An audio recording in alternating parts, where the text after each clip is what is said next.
నమస్తే. ఇన్నాళ్ళు నన్ను సపోర్ట్ చేస్తూ, ఎంకరేజ్ చేస్తూ మీ ప్రేమని నాకు అందిస్తున్న ప్రతి ఒక్కరికి కృతజ్ఞతలు. అలాగే ఈ వీడియో కూడా ఖచ్చితంగా మీకు ఉపయోగపడుతుంది. లైక్, షేర్ అండ్ సబ్స్క్రైబ్ చేసి మీ సపోర్ట్‌ని నాకు అందించండి. అలాగే ఈ వీడియో పట్ల మీకున్న అభిప్రాయాన్ని కామెంట్ సెక్షన్‌లో కామెంట్ చేసి తెలియజేయండి. ఇప్పుడు వీడియోని చూద్దాం. నమస్తే. Welcome to our channel. నేను పద్మిని. ప్రస్తుతంతో పాటు ప్రముఖ ఆధ్యాత్మికవేత్త, వాస్తు జ్యోతిష పండితులు, లలిత ఉపాసకులు, వాస్తు జ్యోతిష శిక్షణ నిపుణులు బ్రహ్మశ్రీ నానాజీ పట్నాయక్ గారు మనతో పాటు ఉన్నారు. మాట్లాడదాం. సార్ నమస్తే సార్. శ్రీమాత్రే నమః. సార్ సుమారుగా 2 ఏళ్ల నుంచి మనం రెట్టివి భక్తిలో మీరు వీడియోస్ ఇవ్వడం అది జరుగుతుంది. ఓ తింగర్ ప్రశ్న వేయబోతున్నాను సార్. తింగర్ అనుకోండి, పిచ్చి ప్రశ్న అనుకోండి, చెత్త ప్రశ్న అనుకోండి, వేయాల్సిన అగత్యం పట్టింది నాకు. మేము పూజలు చెయ్యం, గుళ్ళకి వెళ్ళాం, ఎట్లాంటి దైవారాధన చెయ్యం. అయినప్పటికీ మాకు దేవతా అనుగ్రహం కావాలి అనుకునే వాళ్ళు ఉన్నారు. వచ్చాయి అలాంటి పరిస్థితులు కనబడ్డాయి. ఒకవేళ అలాంటి పరిస్థితి ఉంటే గనక దైవతా అనుగ్రహాన్ని పొందేటటువంటి పరిస్థితి ఉంటుందా? అనుగ్రహం ఉంటుంది ఖచ్చితంగా, కానీ దేవత ఉండదు. నిజంగా పూజలు చేయని వారికి శాస్త్రంలో ఉంది. ఎవరు అనుగ్రహం ఉంటుంది? పూజ చెయ్యను, దీపం పెట్టను, ధూపం పెట్టను, ప్రేత అనుగ్రహం ఉంటుంది. ప్రేత పట్టుకుంటుందండి ఖచ్చితంగా వారికి. అంటే ప్రేతలు మన చుట్టూ తిరుగుతుంటాయి. సీరియస్గా ఇది మీరు నెగటివ్ ఎనర్జీ ఎక్కడ ఉంటుందో అక్కడ ప్రేతం ఎంటర్ అవుతుంది. కలి ఎంటర్ అవుతాడు, కలి పురుషుడు ఎంటర్ అయిపోతాడు. నిత్య దేవత ఆరాధన చేసే వాడి దగ్గర కలి రాడు. భయపడతాడా? రాడు. అది అతనికి ఉన్నటువంటి రూల్స్ లో సెట్ ఆఫ్ రూల్స్ పెట్టుకున్నాడు. కలి ఇష్టం వచ్చిన ప్రవర్తించడు. ఆయన మీరు ఏమేం చేస్తున్నారు, ఈ రూల్స్ ని మీరేరా ఎంటర్ అవుతాడు. ఇప్పుడు ట్రాఫిక్ అతను పట్టుకున్నప్పుడు ఏమేమి ఉన్నాయి, ఏం లేవు, ఉన్నాయో వెళ్ళిపో అంటాడు, వెళ్ళేవాడు ఫైన్ కట్ అంటాడు. అలాగే నేను దీపం పెట్టను, ధూపం వేయను, అంటే సంథింగ్ ఏదైతే నిత్య దేవతారాధన చేసేవి ఏవైతే ఉన్నాయో ఇవి ఏమీ చెయ్యను. కానీ నాకు బాగుండాలంటే 2 విషయాలు. ఒకటి, పాస్ట్ లైఫ్లో అతను బాగా పుణ్యం చేసేనే ఉండాలి. ఆ పుణ్యం వచ్చి నాకు పనిచేస్తూ ఉంటుంది. ఆ విషయం తెలియక అందరూ ఏమనుకుంటామంటే నేను పూజ చేస్తున్నాను, నాకు అంతంత మాత్రం ఏ పూజ లేకపోయినా బాగానే ఉంది కదా అనుకుంటాను. కానీ పూర్వజన్మ పుణ్యం ఉంది ఆయన దగ్గర, అదంతా ఖర్చు అయిపోతుంటుంది. మరి ఈ దేవత అనుగ్రహం కానీ దేవత పూజ కానీ ఎందుకు చేయాలి అంటే ఇక్కడ 2 విషయాలు. ఒకటి, అందరికీ తెలిసిన విషయం అయినా మరోసారి చెప్తున్నాను, కృతజ్ఞతా భావంతో ఒకటి. రెండవది, మీకు బ్లాక్డ్ భాగ్య చక్ర అని ఉంటుంది. మీరు పూర్వజన్మలో పుణ్యం చేశారు కానీ అది ఎక్కడో బ్లాక్ అవుతుంటుంది, వేరే పాపం వచ్చి దాన్ని ఆపుతూ ఉంటుంది. ఈ పూజ చేసిన పుణ్యం ద్వారా ఆ పాపం దగ్ధం అవుతుంది. లలితా సహస్రనామాలు చాంటింగ్ చేస్తూ ఉన్నారు. ఒక్కొక్క నామం ఏం చేస్తుందంటే ఒక ఎనర్జీలా ఫామ్ అయ్యి అక్కడ మీకు ఏదైతే పుణ్యం రావడానికి అడ్డం పడుతున్న పాపాన్ని దగ్ధం చేస్తుంది. అది అయితే ఒక్కొక్కసారి ఏమవుతుందంటే మీరు చేసే పూజ మీ వరకే ఉంటుంది అనుకుంటే తప్పు. మీరు చేసే పూజలో తీవ్రతను బట్టి తర్వాత వంశానికి కూడా అది పనికొస్తుంది.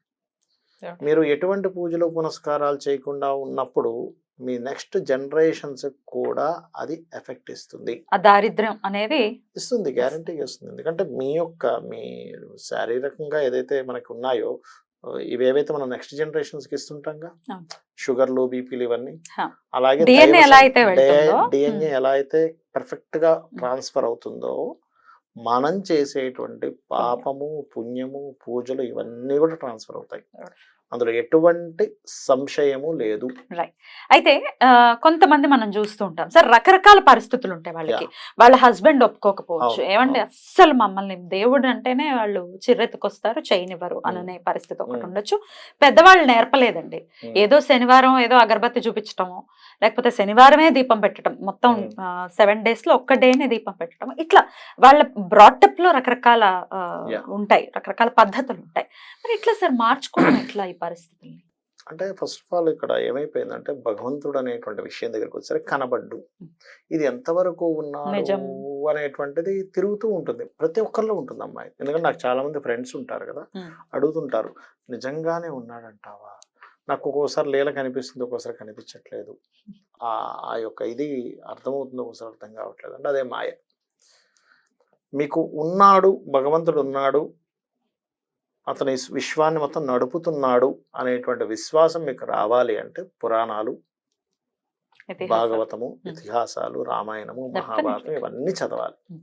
చదివినప్పుడు అప్పుడు మీకు ఏమవుతుందంటే మీ మైండ్, మీ సబ్ కాన్షియస్ మైండ్, ఎస్ ఇది ఇలా ఉంది కదా అని చెప్పి నమ్మడం ప్రారంభం అవుతుంది. Right.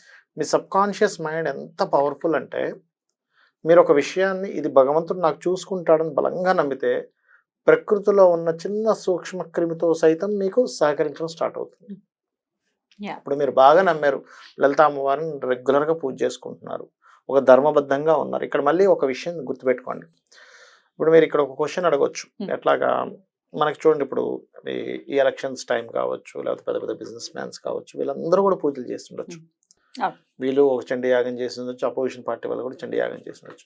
మరి ఇద్దరు యాగం చేశారు కదా, ఎవరికి ఫలితం రావాలి అనేటువంటిది సంశయం చాలా మందికి వస్తుంది. నన్ను అడిగారు కూడా చాలా మంది విషయం. నేను ఒకటే చెప్పాను, ఎవరికి ఇప్పుడు ఇద్దరికి చేశారు, అమ్మవారు ఏం చేస్తుందంటే ఎవరి పట్ల ఎక్కువ ధర్మం ఉందో వాళ్ళ వైపు వెళ్తుందట.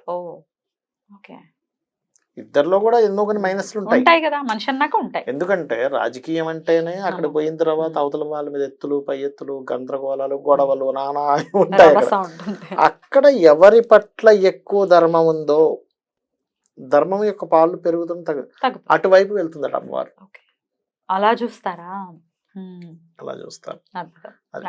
మరి ఇప్పుడు భర్తలు ఒప్పుకోవట్లేదండి, అసలు చేయనివ్వట్లేదు, మనసులోనే ఆరాధన చేసుకోవాల్సి వస్తుంది, కొంతమందికి ఈ పరిస్థితి ఉంటుంది. అప్పుడు ఎట్లా ఆ పరిస్థితి? భర్తలే కాదు, కొన్ని కొన్ని ఇళ్లలో అయితే జీవిత భాగస్వామి స్త్రీ కూడా ఒప్పుకోని కేసెస్ నేను చూసాను. అంటే ఎలా అంటే ఇవన్నీ ఏమిటి, ఇవన్నీ ట్రాష్ అనుకునే వాళ్ళు, అంటే వాళ్ళకి ఒక విషయం చెప్తానమ్మా నేను, అలా అనుకునే వాళ్ళు ఉన్నారు. నాకు చెప్పినప్పుడు నాకేమనిపిస్తుంది అంటే వాళ్ళకి పుణ్యం లేదు. పుణ్యం ఉంటేనే భగవంతుడిని నువ్వు గుర్తించగలవు. పుణ్యం అనేటువంటిది లేకపోతే నువ్వు గుర్తించలేవు. ఎందుకంటే నువ్వు గుర్తించడానికి, నువ్వు భగవంతుడిని చేరుకోవడానికి ఫస్ట్ నీకు పుణ్యం ఉండాలి. మనమేమనుకుంటున్నాం, వీళ్ళు నాస్తికులనో లేకపోతే వీళ్ళు గుర్తించట్లేదనో, ఏంటి ఇలా ఉంటున్నారో మనం బాధపడ్డాం కదా. వాళ్ళకి పుణ్యం లేదు అనుకోవాలి. వాళ్ళు వ్యతిరేకిస్తున్నారనో, ఇంకోరు వ్యతిరేకిస్తున్నారనో, ఇంకోరు ఇలా చూస్తున్నారో. కొన్ని ఇళ్లలో మీరు అన్నట్టుగా ఇంట్లో వాళ్ళ నుంచే వ్యతిరేకత ఉంటుంది. భార్య వ్యతిరేకించవచ్చు, లేదా భర్త వ్యతిరేకించవచ్చు కొన్ని సందర్భాల్లో. బట్ లేడీస్ వ్యతిరేకించడం చాలా తక్కువ అని చెప్తున్నాను నేను మీకు.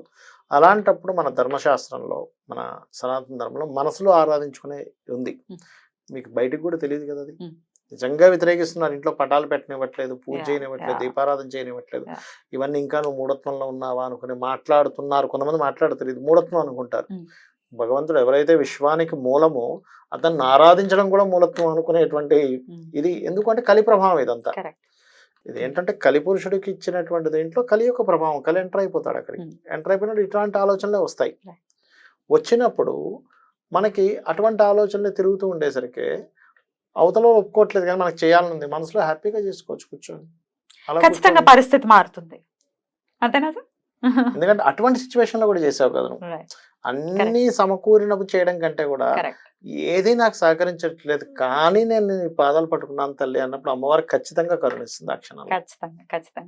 ఇంకొక కలి ఎంటర్ అయినటువంటి పరిస్థితి ఉన్నప్పుడు ఒక ప్రశ్న ఖచ్చితంగా అడుగుతుంటారు, అసలు మనకు ఆయన తండ్రి కదా, ఈశ్వరుడు తండ్రి కదా, ఆయన ఎక్స్పెక్ట్ చేస్తాడా నాకు ఇది పెట్టు నాకు అది పెట్టు అని, లేకపోతే ఆయన పూజ చేయమని అడుగుతాడా, ఒకవేళ పూజ చేస్తేనే ఇస్తాడా లేకపోతే ఇవ్వడా అని అడిగితే మీ ఆన్సర్? నేనేమంటానంటే అమ్మ, ఒక దీపం ఉంది, ఇదొక పోల్ అనుకోండి. లైట్ దగ్గరికి నువ్వు వెలుతురు కోసం వెళ్తున్నావు. లైట్కి ఎటువంటి ఎక్స్పెక్టేషన్స్ లేవు. నువ్వు దాని వెలుతురు కింద కూర్చొని నువ్వు పుస్తకం చదువుకుంటావు, ఆటలే ఆడుకుంటావు, నీ ఇష్టం. లైట్ ఎక్కడ మీరు దగ్గరికి రావాలని ఎక్స్పెక్టేషన్ పెట్టుకోదు. అది ఒక లైట్, అది వెలుతురు ఇస్తుంది. మీ అవసరం కోసం లైట్ దగ్గరికి వెళ్ళారు. అలాగే భగవంతుడు అనేటువంటి ఒక ఎనర్జీ, తన ఎనర్జీని ఫ్లో చేస్తున్నాడు. మీకున్న పాపం దగ్ధం అవ్వడానికో, మీకున్న కోరిక తీరడానికో భగవంతుడి దగ్గరికి వెళ్తున్నారు. ఇప్పుడు లైట్ దగ్గరికి మీరు వెళ్ళాలా, లైట్ మీ దగ్గరికి వస్తుందా? మనమే వెళ్ళాలి. అంతే కదా. అంతే. సో ఇవన్నీ కూడా ఇందాక మీరు చెప్పినట్టుగా కృతజ్ఞతను ఆవిష్కరించడమే. మీరు ఇప్పుడు లైట్ దగ్గరికి వెళ్ళి ప్రత్యేకంగా మీరేం అడగక్కర్లేదు. లైట్ దగ్గరికి వెళ్తే వెళ్తారు ఆటోమేటిక్. ఎలా వస్తుందో భగవంతుడి దగ్గరికి చేరుకుంటే ఆటోమేటిక్ మీకు పాపం దగ్ధం అవుతుంది. అద్భుతం సార్. చేరుకునే ప్రయత్నం చేయాలి. పిచ్చి ఆలోచనలన్నీ పక్కన పెట్టి డెఫినెట్ గా చేరుకునే ప్రయత్నం చేయాలి. మేము పూజలు చేయము, లేకపోతే మేము ఇది కాంప్లెక్స్ గా ఉండటానికి ఇప్పుడు చాలా మంది అనుకుంటూ ఉంటారు, దీంట్లో చాలా బోల్డ్ అంత క్రతువులు ఉంటాయి, చేయటం చాలా కష్టం, అందరికి సింపుల్ గా వచ్చేయాలి సార్, ఎవ్రీథింగ్ సింపుల్ గా అయిపోవాలి.